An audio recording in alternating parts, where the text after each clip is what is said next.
When I became CEO, I sensed we had forgotten how our talent for partnerships was a key to what made us great. It's the kind of thing that can happen to any great company. Success can cause people to unlearn the habits that made them successful in the first place. We knew we needed to retrain our partnership muscles. We had to look anew at our industry and find ways to add value for our customers, whether they were on an Apple device, a Linux platform, or an Adobe product. Fortunately, this instinct is part of my DNA.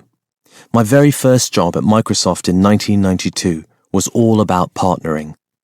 We were building Windows NT, a 32-bit operating system, but most of the back-end applications that we needed to become viable had been built for Unix-based mini-computers, not Windows.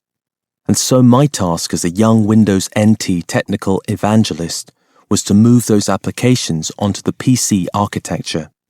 Lacking credibility as a serious enterprise player, Microsoft had to do a lot of hard work just to be considered. We built prototypes of applications for our PC platform, and then took them to customers in manufacturing, retail, and healthcare to show them that their big, robust mini-computer apps really could run just as well on a PC, maybe even better. They were surprised to see their mission-critical apps work with a graphical user interface on a device they'd thought of as a toy. I can distinctly remember one of our first design wins. In retail, point-of-sales devices are ubiquitous and a lucrative market for technology. But there was no software standard to ensure that the cash register, the scanner, and other retail peripherals would all work together with the back-end accounting and inventory systems. So my colleagues and I wrote up the standards and the specs that made it possible for Windows to enter the point-of-sales market. We started with nothing, but built up a major enterprise business. To be sure, partnering has its challenges, even with long-standing partners. Sometimes we have to revive old relationships. Take Dell, for example, which over the years has shipped hundreds of millions of Windows computers. In 2012, when Microsoft decided for the first time to design and produce its own line of hardware, the Surface series, we morphed from pure partner into something murkier, a partner and a direct competitor. Then, to make things even more ambiguous, Dell took aim at one of Microsoft's cherished businesses by purchasing EMC, a leading producer of cloud technologies. It remains one of the largest technology acquisitions in history.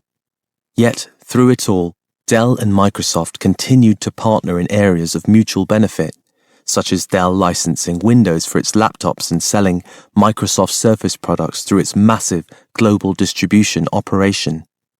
In fact, Dell, HP, and others saw the popularity of Surface and began to innovate with their own new line of two-in-one computers.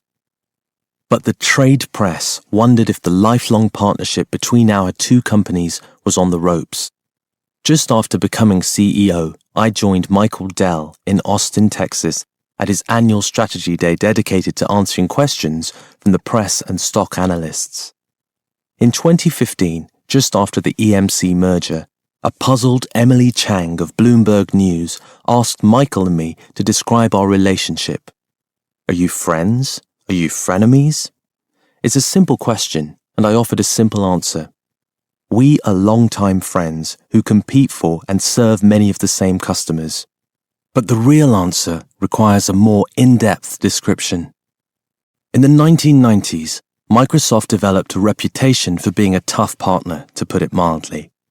Documents and testimony in the U.S. Department of Justice's antitrust case against Microsoft, not to mention news stories and books, were filled with often damning stories of a company moving fast, competing hard, and upsetting many a partner. The government took action, the competitive landscape shifted, and now our mission and culture are different. A company that once was seen as crushing the competition is now focused on achieving business growth by empowering everyone on the planet. I was part of the hard-driving Microsoft of the 1990s, but I wasn't personally engaged in the antitrust case. In fact, back then, I was begging for customers and partners to work with us on our fledgling server business, a job that demanded an attitude of humility rather than one of hubris. One lesson I learned from the antitrust case, there were many lessons, was to compete hard and then equally celebrate the opportunities we create for everyone. It's not a zero-sum game. I've taken that to heart. Google today is a dominant company in our industry. For years, we've competed in the marketplace while also feuding through non-stop complaints to government regulators in the United States and abroad. As CEO, I decided to turn the page on that strategy, reasoning that it was time to end our regulatory battles and focus all of our energy on competing for customers in the cloud. Sundar Pichai, Google's CEO, is a competitor who I also count as a friend. After a series of very productive discussions and thoughtful negotiations between our two organizations, led by Brad Smith, Microsoft's president and chief legal officer, Sundar and I surprised observers of the rivalry with a joint statement. Our companies compete vigorously, but we want to do so on the merits of our products, not in legal proceedings. In pushing this change of attitude, I've been helped by the simple fact that I am a fresh face, new blood. Losing the baggage of history makes it easier for me to break down old walls of mistrust. But will it be enough? Early in my tenure as CEO, I decided I needed to talk with Peggy Johnson, who had been doing an amazing job at managing partnerships and business development at Qualcomm, a semiconductor and wireless telecom company based in San Diego. I called her up one Saturday afternoon at her home in the San Diego area and asked her whether she would consider joining Microsoft. I could tell that she was skeptical and even felt a little disloyal having the conversation. I managed to persuade Peggy to meet me for dinner in Silicon Valley. Walking into the Four Seasons Hotel for our meeting, a few people recognized me and heads turned with more than a little curiosity. We were seated at a quiet table and soon found ourselves talking excitedly about ambient intelligence, the notion that more and more objects in our homes, offices, and other spaces will automatically recognize our human presence and respond to our preferences. For Microsoft to successfully lead that digital transformation would take new, untraditional, surprising partnerships, investments, and acquisitions. I sensed that Peggy was hooked on that vision too. Later I learned that she'd called her husband immediately after our meal to persuade him that Redmond, Washington was in their future. She had the job and the direction to help make Silicon Valley our best friend. Peggy's ease, humility, and passion for technology impressed me. These were just the qualities I wanted Microsoft to convey to our potential business partners. Little did I know how soon those attributes would be called into action.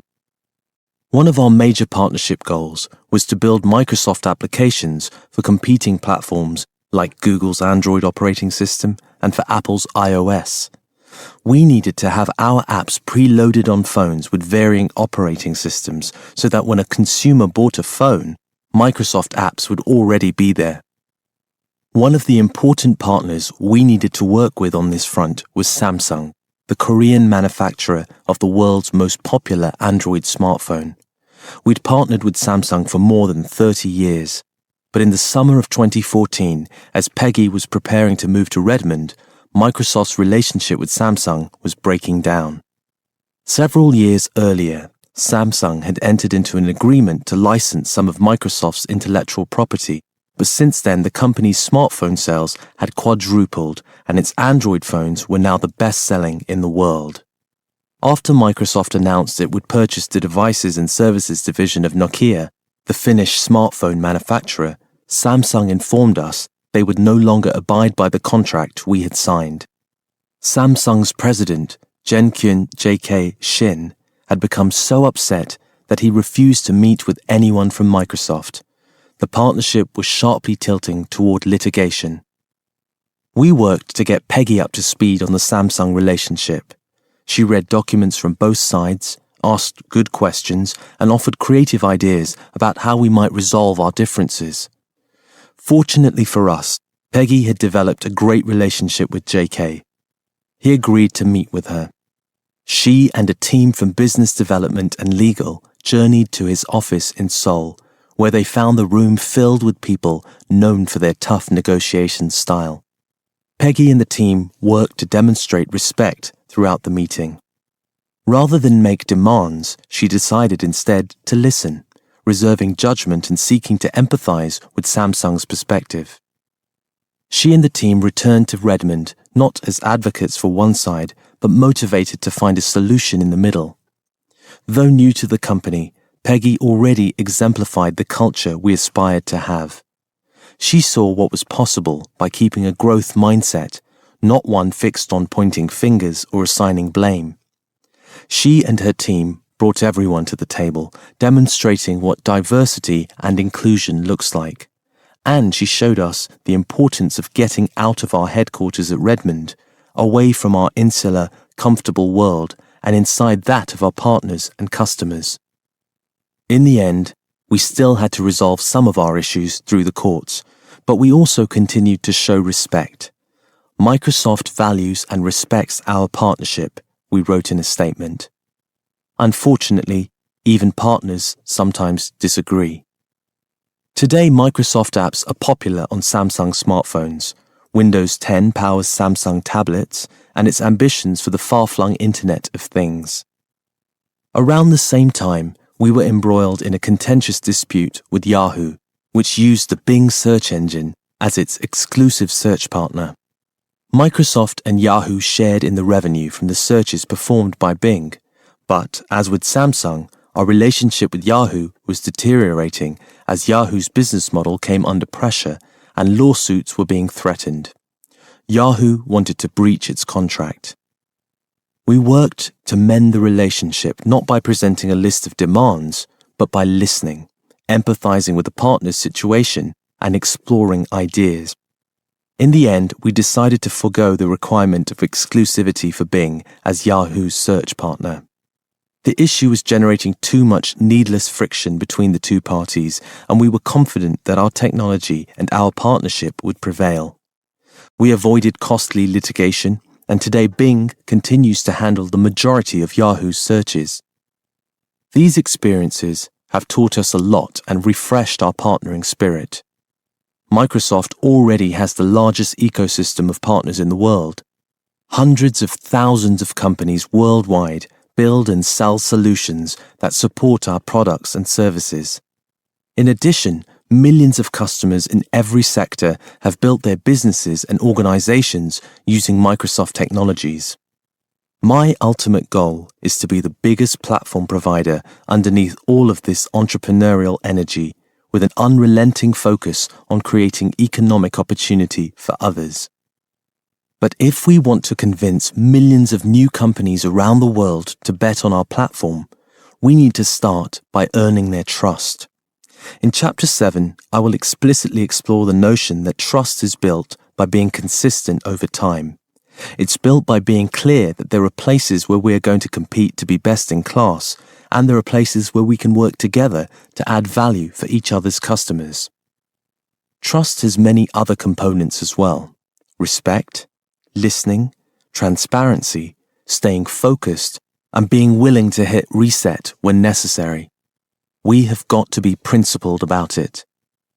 Partnerships are journeys of mutual exploration, and so we need to be open to unexpected synergies and fresh ways to collaborate. Openness begins with respect.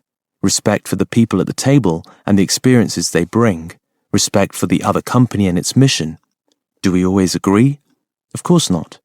But we always seek to listen intelligently, seeking to understand not just the words we are hearing, but the underlying intentions. I try hard not to bring needless history into the room, and I don't let the limitations of the past dictate the contours of the future. Over the years, I've found that openness is the best way to get things done and to ensure all parties feel terrific about the outcome. In a world where innovation is continuous and rapid, no one has time to waste on unnecessary cycles of work and effort. Being straightforward with one another is the best way to achieve a mutually agreeable outcome in the fastest time possible. When complications threaten to stymie the effort to build a partnership, it helps to stay focused on long-term goals. Rather than being distracted by the endless opportunities to collaborate and the numerous questions they raise, I like to start with one or two areas of focus. Once companies can work together successfully, then they can tackle the next set of ideas and challenges. Finally, don't be afraid to take a pause. Even when both parties have nothing but the best intentions, things can sometimes go sideways and may even come to a standstill. Sometimes it's critical to look at an existing relationship with a fresh set of eyes. A strategy that failed in the past might work in the future. Technology changes, the business environment changes, people change. It's a mistake to write off any relationship as a lost cause. Tomorrow always begins with a chance to create new opportunities. This approach led to real breakthroughs in our partnership with a standard bearer in the creative world, Adobe, a pioneer in font development and the maker of Photoshop, Illustrator, Acrobat, Flash, and many other products loved by artists and designers. Adobe was built on Windows, but we competed on document standards, and over the years, in spite of many common customers, we simply drifted apart. My friend from Hyderabad Public School, Shantanu Narayan, had become CEO of Adobe earlier, and when I was named CEO of Microsoft, our two companies began to re-engage. We still compete in areas of overlap, but we have a much deeper partnership in which Adobe's creative software is now the inspiration for new Microsoft devices like Surface Studio and Surface Hub. Together, we are transforming what artists can do with a computer. And we've expanded beyond the Creative Cloud into Adobe's Marketing Cloud, which is built on top of our Azure platform. I'm often asked, when is a partnership appropriate as opposed to an acquisition? The answer is best framed as another question. Can we create more value for customers by coming together as one entity or as two? In my experience, whether we're talking about a gigantic acquisition like our deal to purchase the social network LinkedIn, or smaller acquisitions like those of app developers Xamarin, Acompli, and MileIQ, the acquisitions that succeed generally start as partnerships born out of careful analysis of customer needs. That was the case with LinkedIn, which Microsoft acquired in 2016 for $26 billion, one of the largest such deals in history. For more than 6 years, Microsoft and LinkedIn worked together to enable our 1 billion users and their nearly 500 million members, the Venn diagram of our customers would overlap 100% with theirs, to synchronize contacts so that Office contacts were available in LinkedIn and vice versa. Microsoft made its technical specifications available so that LinkedIn could build a beautiful app for Windows and partnered on a social connector that enabled rich connections and collaboration across both platforms. For us to do even further integration and create more compelling scenarios and values for our customers, we had to come together as one. Together, we built not just a track record, but also a shared vision and mutual trust. That's why on the day we announced the acquisition, LinkedIn CEO Jeff Weiner explained the deal to technology reporter Kara Swisher by saying, "You look at how Microsoft is increasingly becoming more agile, more innovative, more open, more purpose-driven, and that played a big role in this." Going back to my days as an engineer, I've used the following mental model to capture how I manage time. Employees, customers, products, partners. Each element needs time, attention, and focus if I'm going to create the value for which I am ultimately accountable. All four are important, and without discipline, even the best managers can overlook one or more. Employees and products command attention every day, as they are closest to us. Customers provide the resources we need to do anything, so they also command energy. But partners provide the lift we need to soar. They help us see around corners, help us locate new opportunities we might not see alone. Since becoming a CEO, I now recognize there are many more constituents in this constellation. Governments and communities, for example, are critical too. There has to be a disciplined approach in which all of these players see the value of a company, of its products and services. Maximizing value comes from maximizing the well-being and vibrancy of all these constituents. Chapter 6. Beyond the Cloud. 3 shifts: mixed reality, artificial intelligence, and quantum computing. Originally, I thought of this book as a collection of meditations from a CEO in the midst of transformation. As someone both navigating a corporate transformation and creating transformational technologies, my aim was to share these experiences in real time rather than look back on them years later. The Microsoft transformation, of course, is ongoing. In the face of global economic and technological uncertainty, we reset our mission, reprioritized our culture, and built or rebuilt strategic partnerships in order to solidify the foundation of our business. We also needed to hasten our innovative spirit and place new, bold bets. This is what has made Microsoft a trusted tech brand for more than 40 years. We looked beyond the PC and the server to drive success in the cloud. But we also had to look beyond the cloud. Forecasting technology trends can be perilous. It's been said we tend to overestimate what we can achieve in the short run, but underestimate what can be achieved in the long run.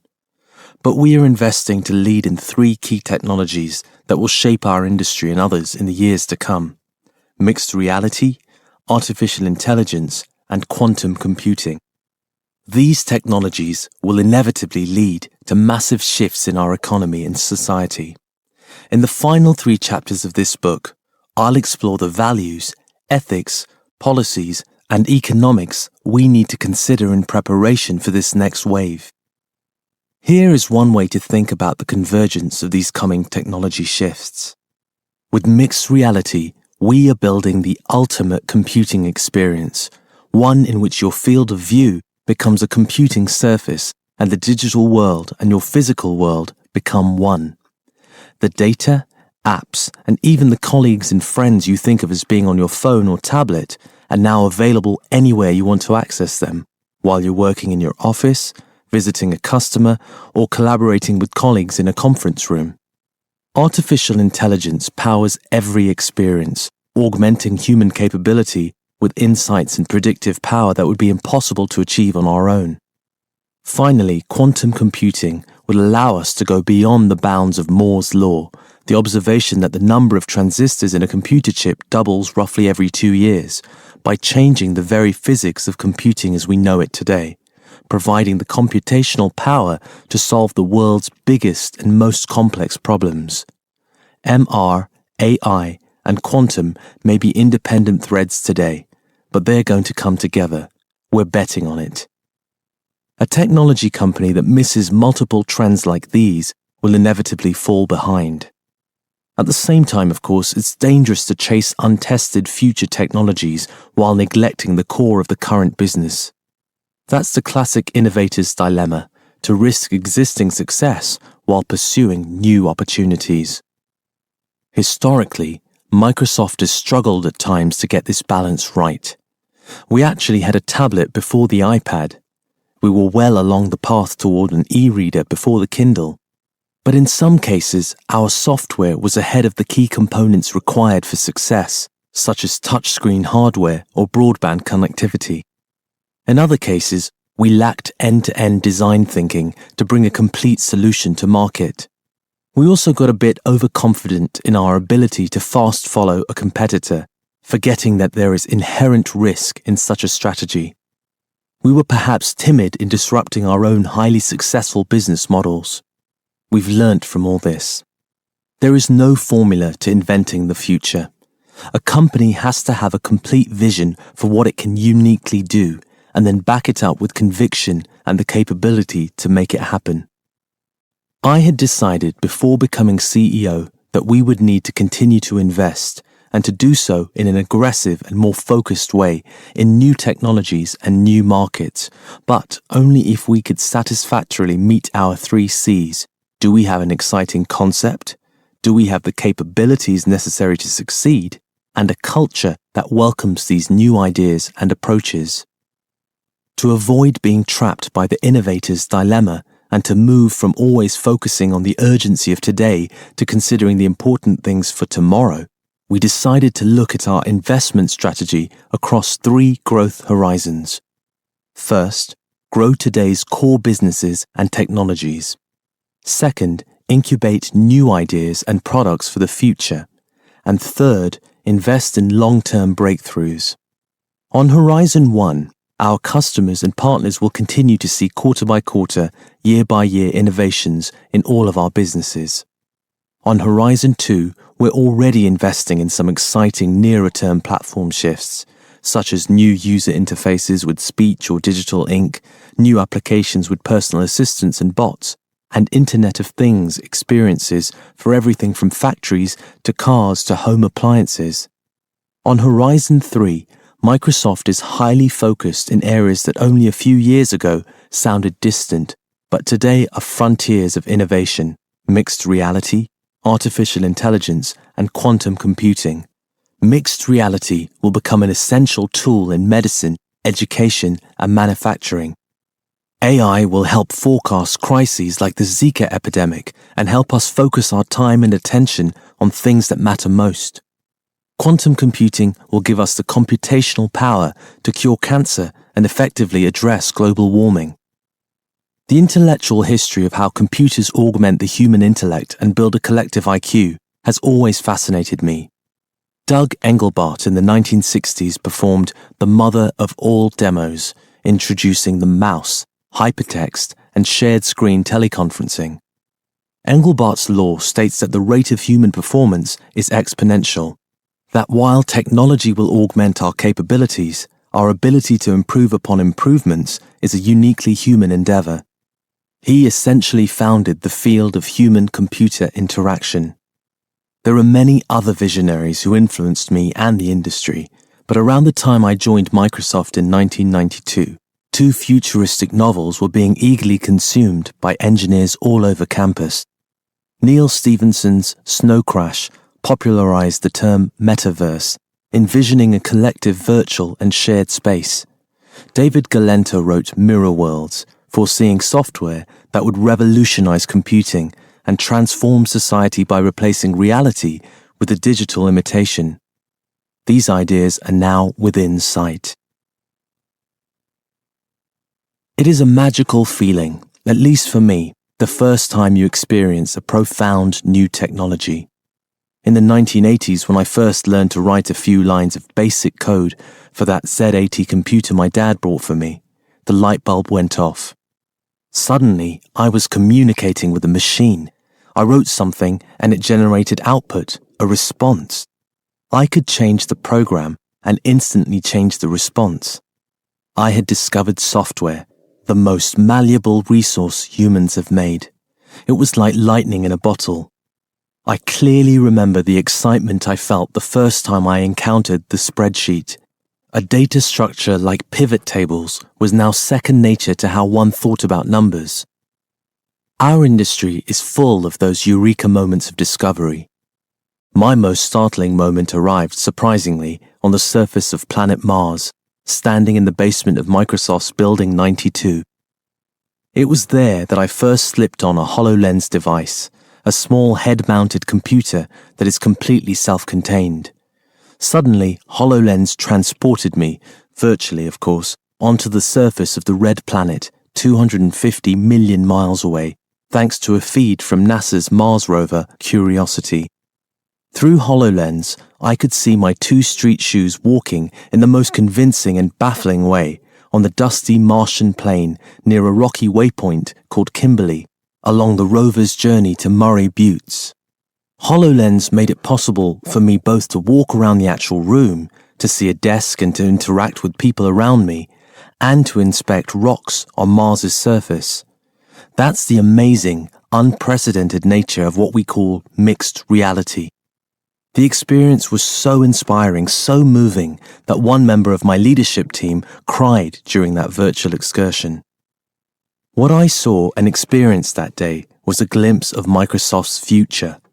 Perhaps this particular moment will be remembered as the advent of a mixed reality revolution, one in which everyone works and plays in an immersive environment that blends the real world and a virtual world? Will there one day be mixed reality natives, young people who expect all of their computer experiences to be immersive blends of the real and the virtual, just as today we recognize digital natives, those for whom the internet has always been there? Companies are taking different approaches with head-mounted computers. Virtual reality, as provided by our Windows 10 MR devices or Facebook's Oculus Rift, largely blocks out the real world, immersing the user in a completely digital world. Google Glass, for example, projects information onto your eyeglasses. Snapchat spectacles let you augment what you see with relevant content and filters. HoloLens provides access to mixed reality, in which the users can navigate both their current location, interact with people in the same room, and a remote environment, while also manipulating holograms and other digital objects. Analysts at Gartner Inc., the technology research firm, have made an art from the study of the hype cycles and arcs followed by new technologies as they move from invention to widespread adoption or demise, and believe virtual reality technologies are likely 5 to 10 years away from mainstream adoption. Just getting to the starting line proved difficult for us. My colleague, Alex Kipman, had been perfecting a prototype of HoloLens for some time. Alex and his team had already created one breakthrough. They'd developed Microsoft Kinect, the motion sensing technology that today is an ingredient in leading-edge robots, enabling them to move in a more human-like manner, while also providing a fun way of using your body to play games on Xbox. However, Alex's HoloLens project had bounced around the company in search of continued funding. It was unclear whether Microsoft would invest in mixed reality, a new business in an unproven market. The quest seemed so ridiculous at times that Alex whimsically codenamed the project Baraboo in honor of a town in Wisconsin that is home to a circus and clown museum. Once I got a chance to see what HoloLens could do, I was sold. While HoloLens has obvious applications in video gaming, I instantly saw its potential in classrooms, hospitals, and yes, space exploration. NASA was, in fact, one of the first organizations to see the value of HoloLens, adopting an early version to enable astronauts on Earth to collaborate with astronauts in space. If anyone was on the fence after the Mars demonstration, Bill Gates' email after his experience convinced even the most skeptical. I was very impressed with two things about the Mars demo. First, the fidelity was very good. The image looks real, and when I moved my head, it felt real. I felt like I was there. Second, the ability to move physically around the space was quite natural while using peripheral vision to avoid hitting anything. Although I am still not sure what applications will take off, the latest demo really has me enthused about the project, and that we will find a way to make this a success. I have been converted. Yes, Alex, we'll invest. To understand the soul of HoloLens, it helps to understand Alex and his past. In some ways, our stories have a lot in common. The son of a career government diplomat in Brazil, Alex moved around a lot as a kid and found that math, science, and eventually computers were his only consistent companions. If you know how to paint with math and science, you can make anything, he once told me. His parents bought him an Atari 2600 home video console that he broke repeatedly, but eventually learned to program. His passion for technology led him to the Rochester Institute of Technology, an internship with NASA, and later highly sophisticated computer programming roles in Silicon Valley. His quest, however, was to find a place where he could design software for the sake of software, a place that treated software as an art form. He came to Microsoft, where he would play a role in designing Windows Vista, the long-awaited successor to Windows XP. When Vista received lukewarm reviews despite its advanced features, no one was more disappointed than Alex. He took it personally and returned to Brazil to reflect, to hit refresh on his own career outlook. Alex is very philosophical and turned to Nietzsche for direction. He who has a why to live for can bear almost any how. Alex was upset with himself because he did not yet have his why, a point of view about where computing should be headed. He would later tell journalist Kevin Dubček that he visited a farm on Brazil's eastern shore, wandering around with a notebook and pondering the contribution he wanted to make to computing. He began to think about how computing could displace time and space. Why are we chained to keyboards and screens? Why can't I use my computer to be with anyone I want, no matter where they are? Alex sensed that the evolution of computing had only reached the equivalent of prehistoric cave paintings. MR was to become a new paintbrush that would create an entirely new computing paradigm. Alex defined a new career quest for himself. I am going to make machines that perceive the real world. Perception, not a mouse, keyboard, and screen, would be the protagonist of his story. Machines that perceive us became his why. The how, the blueprint, became to build a new computing experience designed around sensors that can perceive humans, their environment, and the objects around them. This new computing experience must enable three kinds of interactions: the ability to input analog data, the ability to output digital data, and the ability to feel or touch data, something known as haptics. Connect was the first step in this journey. It checked the box for a human to provide input to a computer simply by moving. Suddenly, we could dance with the computer. Now, HoloLens is checking multiple boxes. It enables humans, the environment, and objects to give and receive input and output across time and space. Suddenly, an astronaut on Earth can inspect a crater on Mars. The final piece, the haptics, will include the ability to touch and feel. When we dance using Connect or reach for a rock using HoloLens, we cannot yet feel our dance partner or that rock, but one day we will. Today, our focus at Microsoft is to democratize mixed reality, to make it available to everyone. Our launch of HoloLens has been based on a proven strategy for Microsoft, inviting outside developers to help us create imaginative applications for the HoloLens platform. Soon after we announced HoloLens, more than 5,000 developers submitted ideas for applications they wanted to build.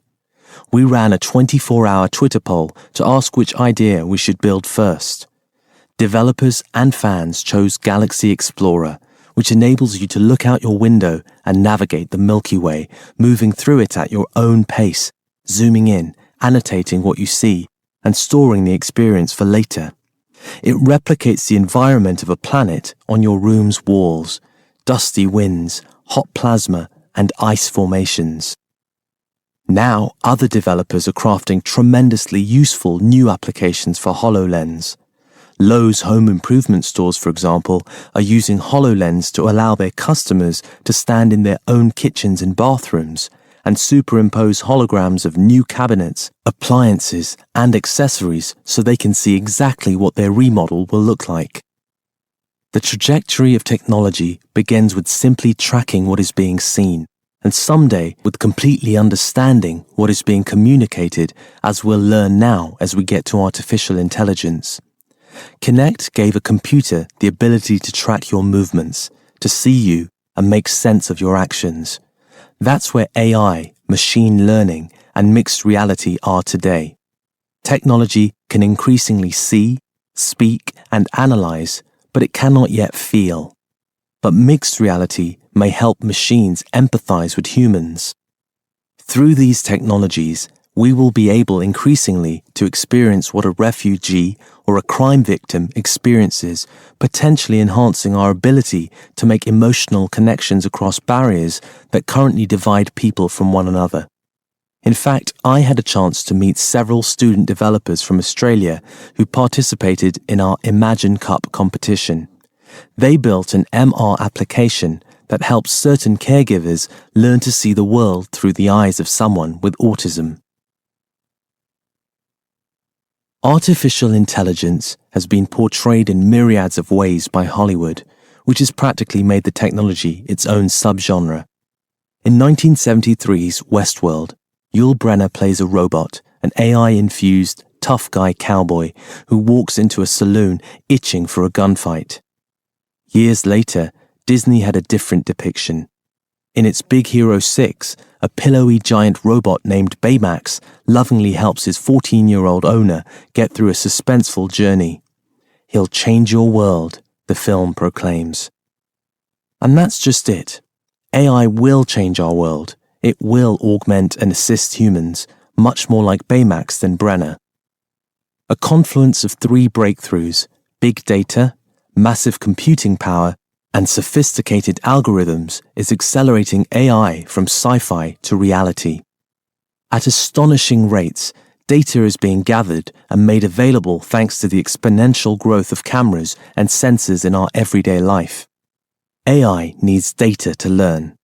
The cloud has made tremendous computing power available to everyone, and complex algorithms can now be written to discern insights and intelligence from the mountains of data. But far from Baymax or Brynner, AI today is some ways away from becoming what's known as artificial general intelligence, AGI, the point at which a computer matches or even surpasses human intellectual capabilities. Like human intelligence, artificial intelligence can be categorized by layer. The bottom layer is simple pattern recognition. The middle layer is perception, sensing more and more complex scenes. It's estimated that 99% of human perception is through speech and vision.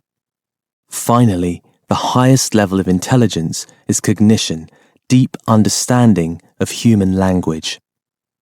These are the building blocks of AI, and for many years, Microsoft has invested in advancing each of these tiers: statistical machine learning tools to make sense of data and recognize patterns, computers that can see, hear, and move, and even begin to learn and understand human language.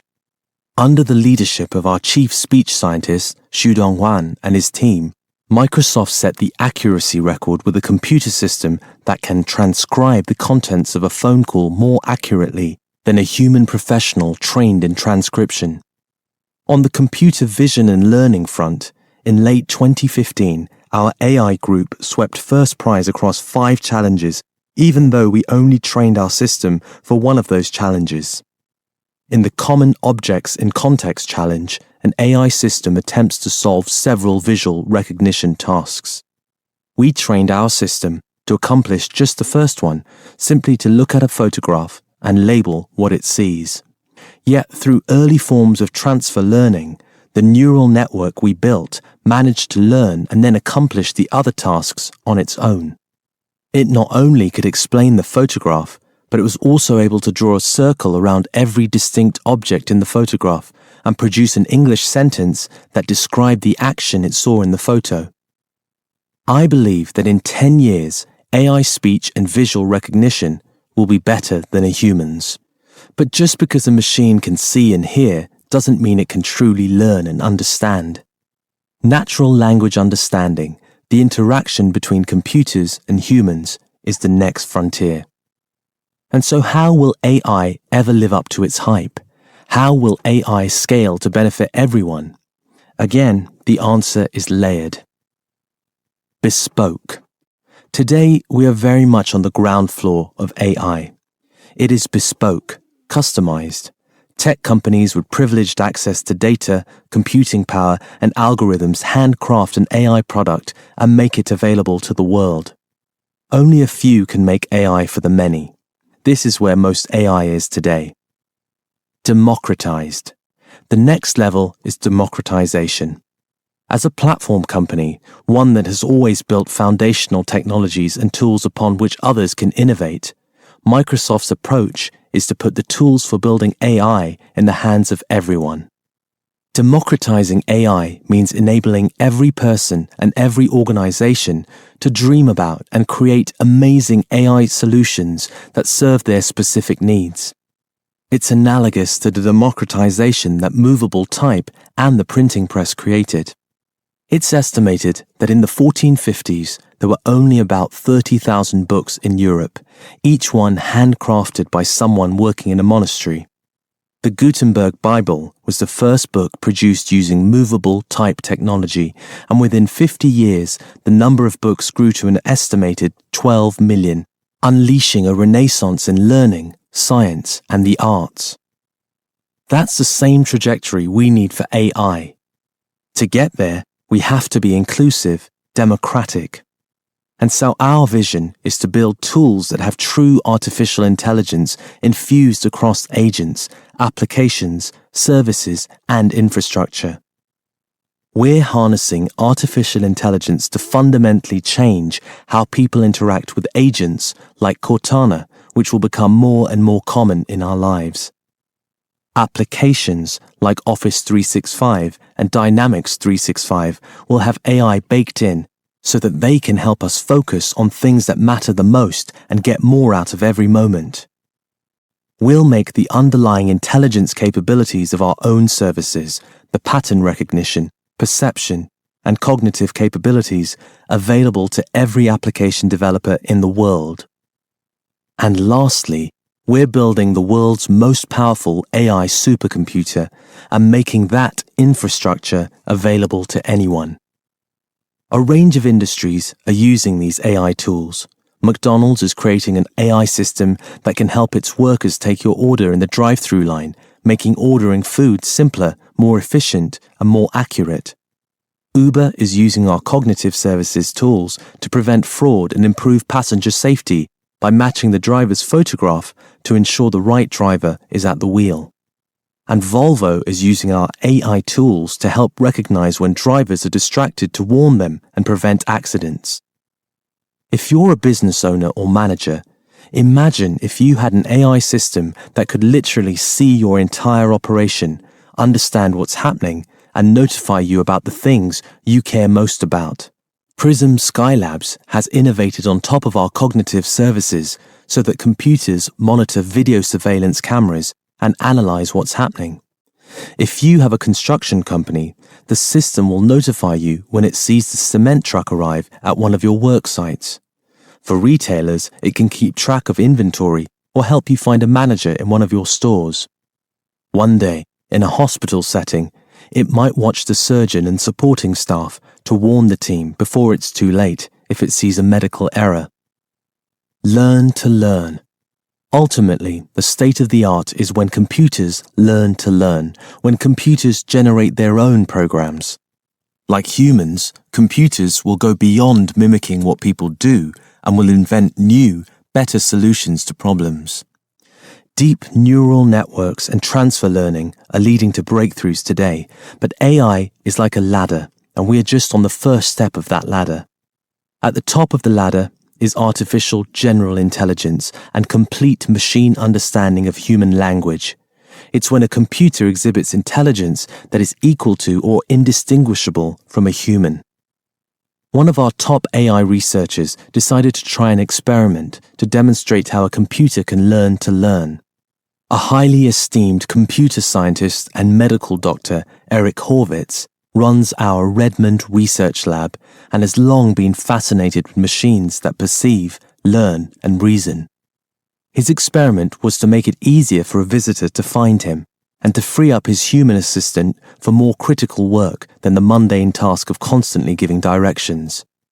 So, to visit his office, you enter the ground floor lobby where a camera and computer immediately notices you, calculates your direction, pace, and distance, and then makes a prediction so that an elevator is suddenly waiting for you.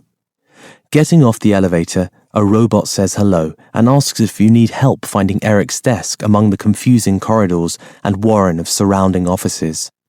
Once there, a virtual assistant has already anticipated your arrival, knows Eric is finishing up a phone call, and asks if you'd like to be seated until Eric is available.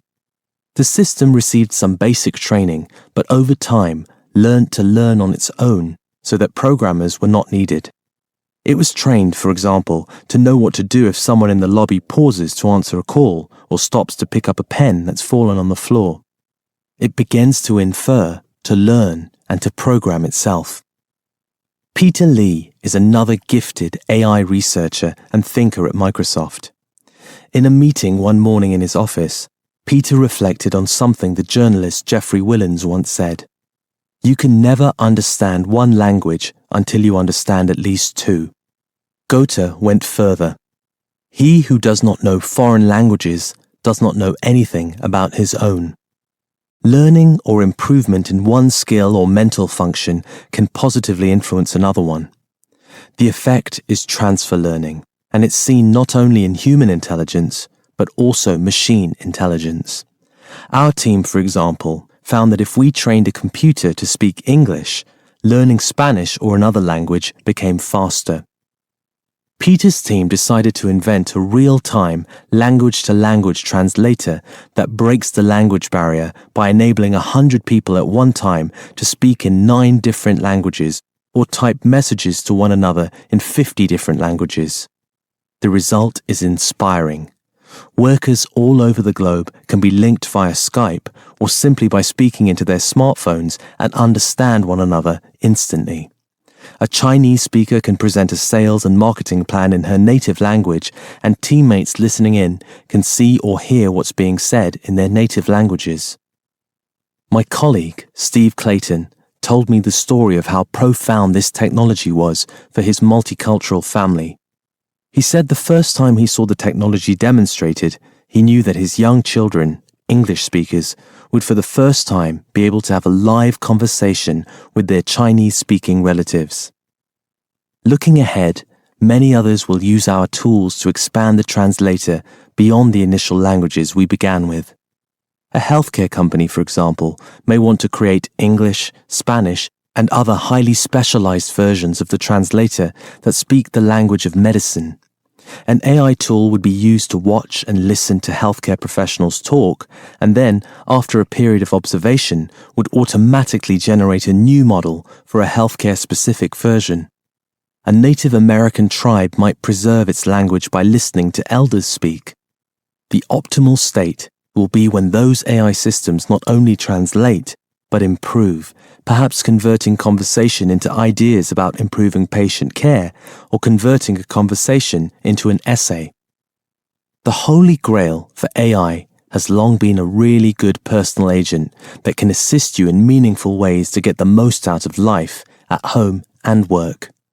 Cortana, named for our synthetic intelligence character in the popular video game Halo, is a fascinating case study of where we stand today and how we hope one day to deliver a highly effective alter ego, an agent that knows you deeply. It will know your context, your family, your work. It will also know the world. It will be unbounded, and it will get smarter the more it's used. It will learn from its interactions with all of your apps as well as from your documents and emails in Office. Today, there are more than 145 million Cortana users each month in 116 countries. Those customers already have asked 13 billion questions, and with each question, the agent is learning to become more and more helpful. In fact, I've come to rely on Cortana's commitment feature, which searches through my emails hunting for promises I've made and then gently reminds me as the deadline approaches. If I told someone I'd follow up with them in 3 weeks, Cortana makes a note of that and reminds me later to ensure I keep my commitment. Our Cortana team, part of a relatively new AI and research division, works in a tall Microsoft building in downtown Bellevue with windows looking out over the Pacific Northwest lakes and mountains. The beauty of these surroundings, coupled with the mandate to push the edges of innovation, has attracted incredible talent, designers, linguists, knowledge engineers, and computer scientists. John Hamaker, one of the group's engineering managers, says his goal is for customers to tell him, "I couldn't live without Cortana. She saved me again today." He and his team spend their days thinking through scenarios that would make that true. What do our users do? How, when, where, and with whom do they interact? What would build a bond with the user? How can we save the user time, reduce the user's stress, help the user stay one step ahead of everyday challenges? Hamaker's quest is to capture every type of data from sources including GPS, email, calendar, and correlative data from the web and turn that data into understanding and even empathy. Perhaps your digital assistant will schedule time to ask you questions that will help fill in gaps where the data is insufficient in order to help you more. Perhaps the assistant will be helpful in times of uncertainty, when you're in a new place where the currency and the language are foreign, for example. Those kinds of uncertainties fascinate our engineers who focus on semantic ontologies, the study of interrelationships among people and entities. Their ambition is to develop an agent that can do much more than simply get you a search result. They dream of a day when a digital agent will understand context and meaning, using them to better predict what you need and want. The digital assistant should always have a good answer, sometimes even an answer to a question you didn't know you had. Emma Williams is not an engineer. She was an English literature scholar with a focus on Anglo-Saxon and Norse literature. Her job is to think through the emotional intelligence, EQ, design of our AI products, including Cortana. She's confident about the IQ of the team we have working on agents. She wants to make sure we have the EQ as well. One day she discovered a new build of Cortana in which Cortana displayed anger when asked certain questions. Williams promptly put her foot down. If medieval Norse tales about Vikings taught her anything, it's that pillaging while searching for resources should not be part of discovering new things. She made the point that Cortana offers an implicit promise to users that she will always be calm, cool, and collected. Rather than becoming angry with you, Cortana should understand your emotional state, whatever it is, and respond appropriately. The team revised Cortana in accordance with Williams' sensibilities. If this journey toward an AI-powered assistant is one of 1,000,000 miles, we've walked only the first few of those miles. But these first few steps are inspiring ones when we contemplate what they may produce. My former colleague David Heckerman is a distinguished scientist who has spent 30 years working on AI.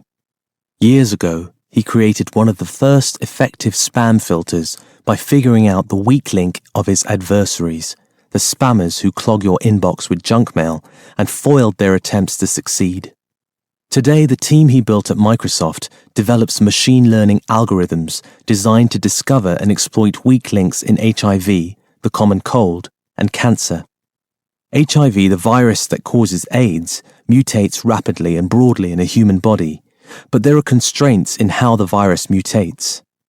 The advanced machine learning algorithms we've built have discovered which sections of HIV proteins are absolutely essential to their function so that a vaccine can be trained to attack those very regions. Using clinical data, his team can stimulate mutations and identify targets. Similarly, they're taking genomic sequences for a cancer tumor and predicting the best targets for the immune system to attack. If the potential for this AI work is breathtaking, the potential for quantum computing is mind-blowing.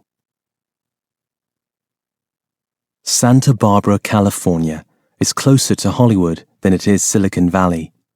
Its casual, beachfront college campus just north of Tinseltown is the unlikely center of quantum computing development, the very future of our industry.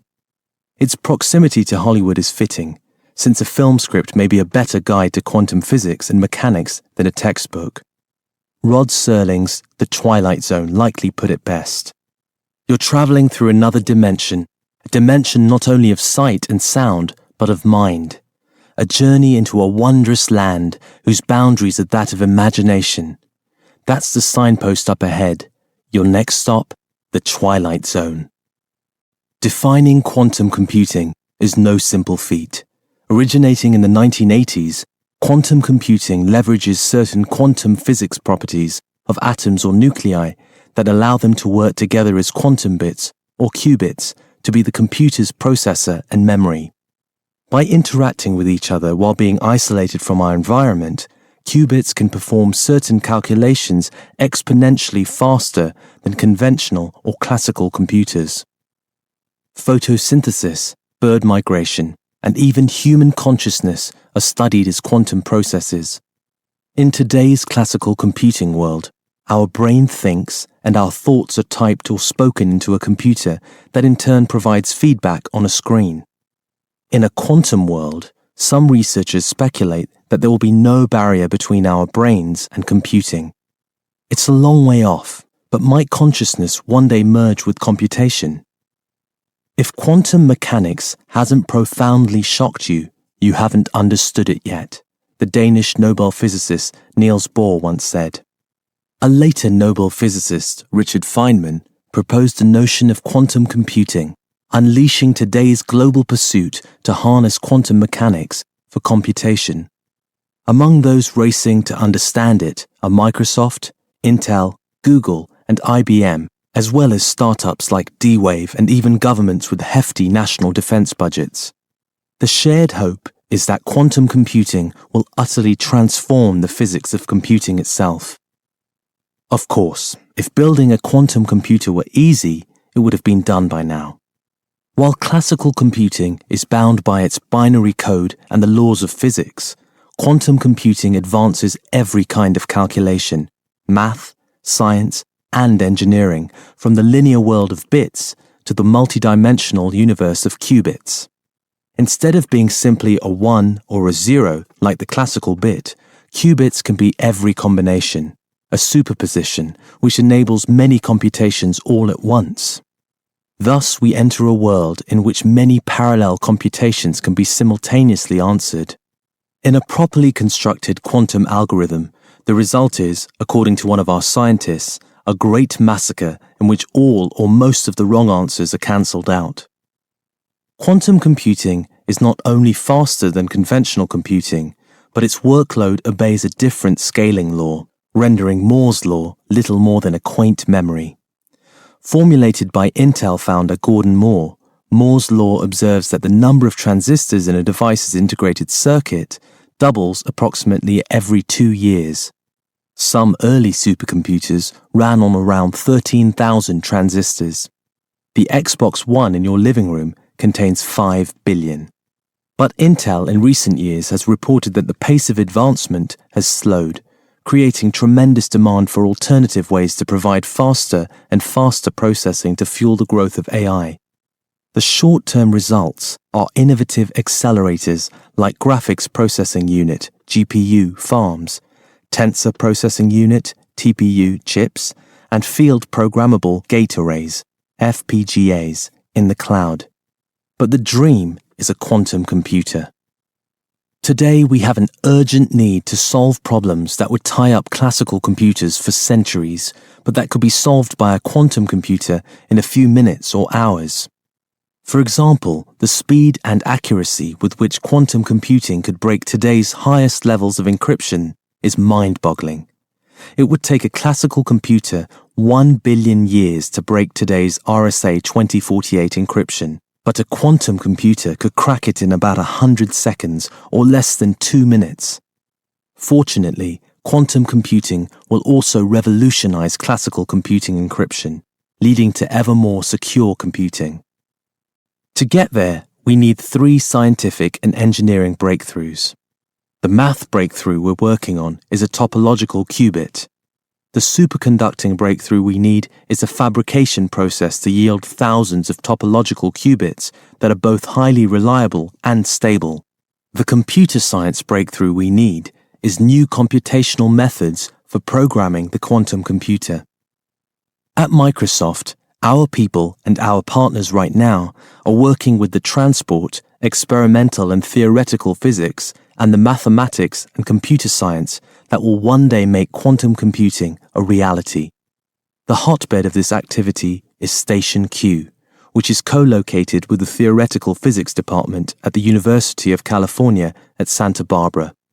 Station Q is the brainchild of Michael Friedman, who won math's top award, the Fields Medal, at the International Congress of the International Mathematical Union in 1986 at age 36. He went on to join Microsoft Research.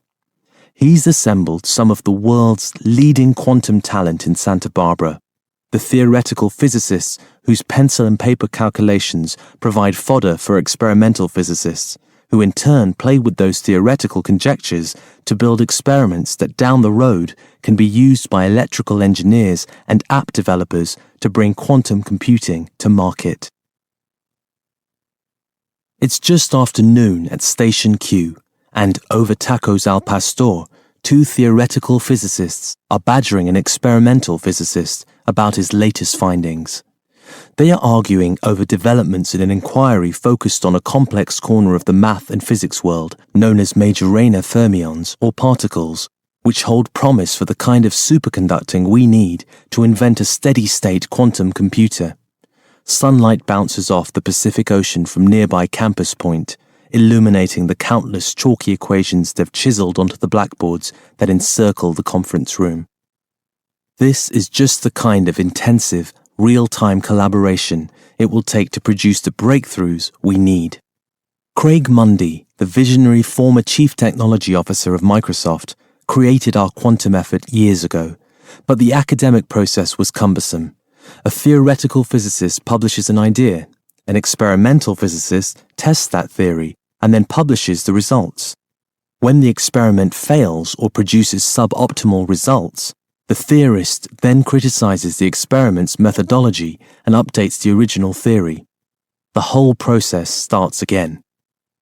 Now, the demand for quantum computing has sped up the race for discovery, and the only way to get there first is to shorten the time in between theory, experiment, and building something. The search for a quantum computer has become something of an arms race. Needing to move more quickly and to be more efficient and outcome-oriented, we have set a goal and timeline to build a quantum computer that can do something useful, something classical computers can't, and that will require thousands of qubits. To get there, we've pressed for greater collaboration. We brought together some of the greatest minds in the world and asked them to work together on an equal basis and to approach problems together with openness and humility. We agreed that experimental and theoretical scientists would sit together or work closely over Skype to shape the ideas and the tests, a practice that has greatly streamlined the process. So far, we've had more than 30 patents issued, but the finish line remains distant. While the race for the cloud, artificial intelligence, and mixed reality have been loud and well publicized, the quantum computing race has gone largely unnoticed, in part because of its complexity and secrecy. A worthy target for quantum will be advancing AI's ability to truly comprehend human speech and then accurately summarize it. Even more promising, quantum computing may ultimately save lives through incredible medical breakthroughs. For example, the computational problem of developing a vaccine to target HIV exhausts present computational resources, since the HIV protein code is highly variable and constantly evolving. As a result, an HIV vaccine has been projected to be 10 years away now for several decades. With a quantum computer, we could approach this problem in a new way. The same can be said of a dozen other areas in which technology is stuck: high-temperature superconductors, energy-efficient fertilizer production, string theory. A quantum computer would allow a new look at our most compelling problems. Computer scientist Krista Savore is at the heart of our quest to solve problems on a quantum computer. Krista received her PhD from Columbia University, focusing on fault tolerance and scalable quantum computing, and she spent a year at MIT working with an experimentalist designing the software needed to control a quantum computer. Her team is designing an exotic software architecture that assumes our math, physics, and superconducting experts succeed in building a quantum computer. To decide which problems her software should go after first, she invited quantum chemists from around the world to make presentations and to brainstorm. One problem stood out. Millions of people around the world go hungry because of inadequate food production. One of the biggest problems with food production is that it requires fertilizer, which can be costly and draining on our environmental resources. Making fertilizer requires converting nitrogen from the atmosphere into ammonia, which enables the decomposition of bacteria and fungi. This chemistry, known as the Haber process, has not been improved upon since Fritz Haber and Carl Bosch invented it in 1910. The problem is so big and so complex, there simply have not been breakthroughs.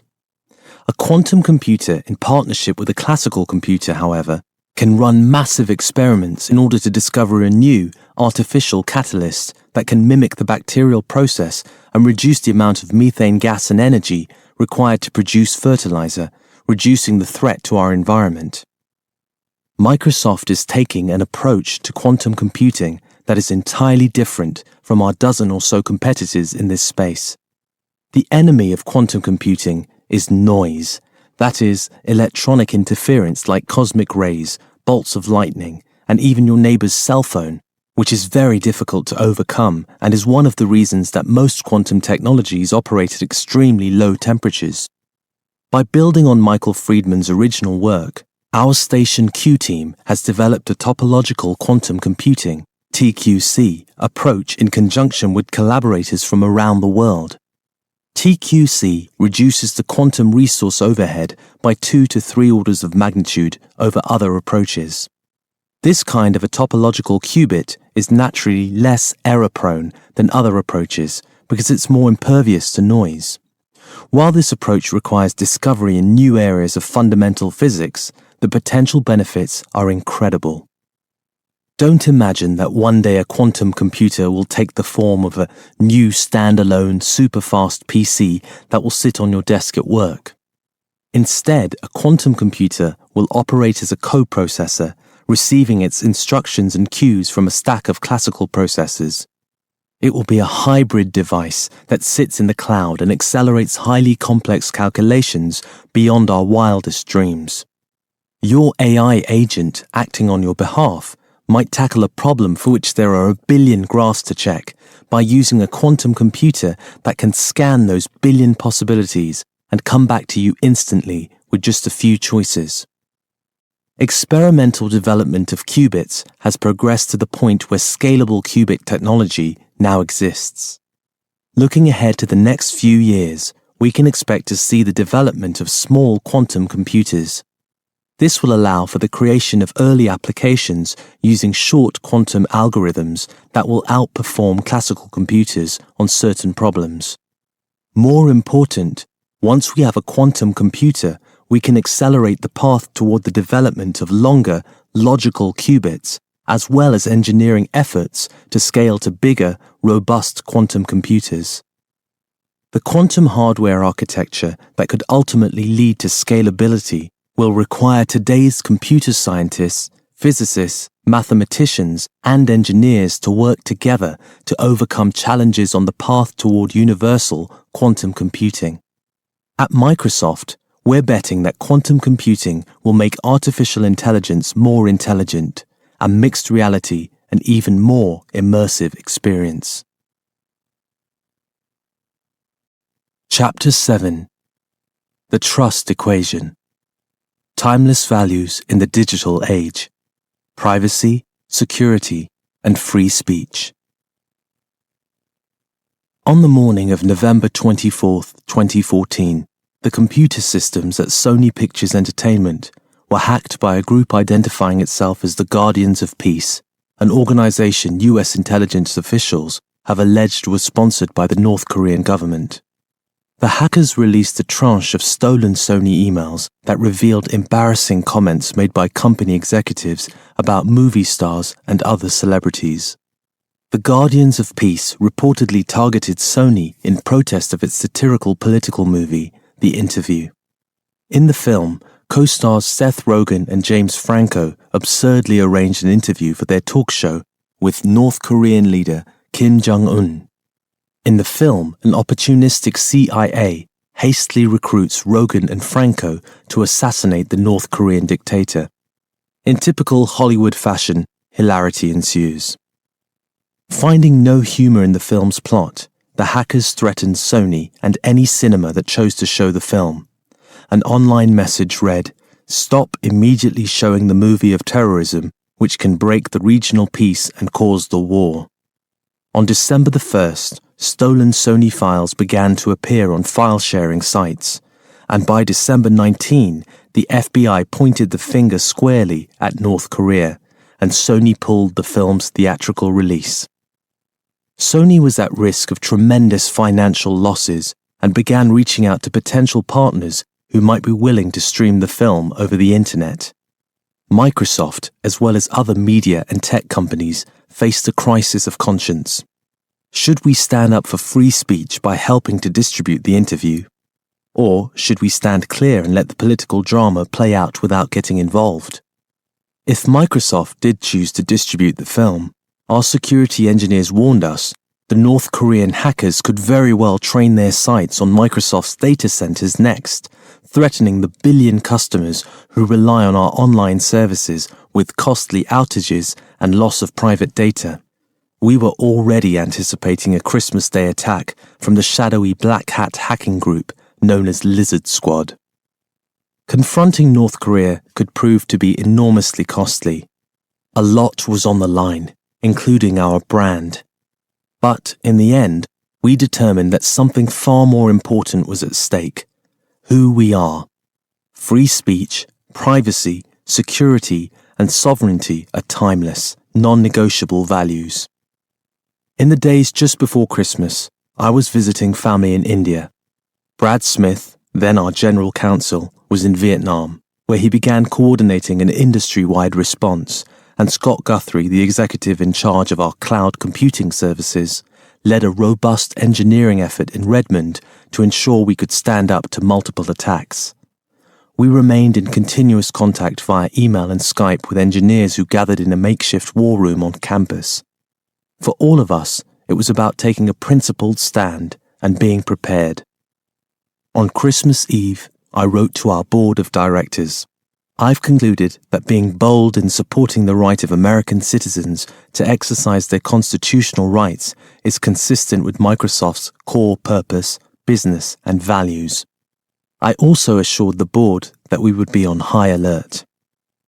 And so those same security engineers who'd warned us of the risks gave up their holiday vacations with family to work around the clock, devising a plan that would enable us to safely release the film. We had breakthroughs and setbacks, but ultimately, we linked arms and released the film Christmas Day with great success on our Xbox video platform. The experience was intense and could have led to disastrous consequences, but it was the right thing to do. This is the end of the disc. The audiobook continues on the next disc.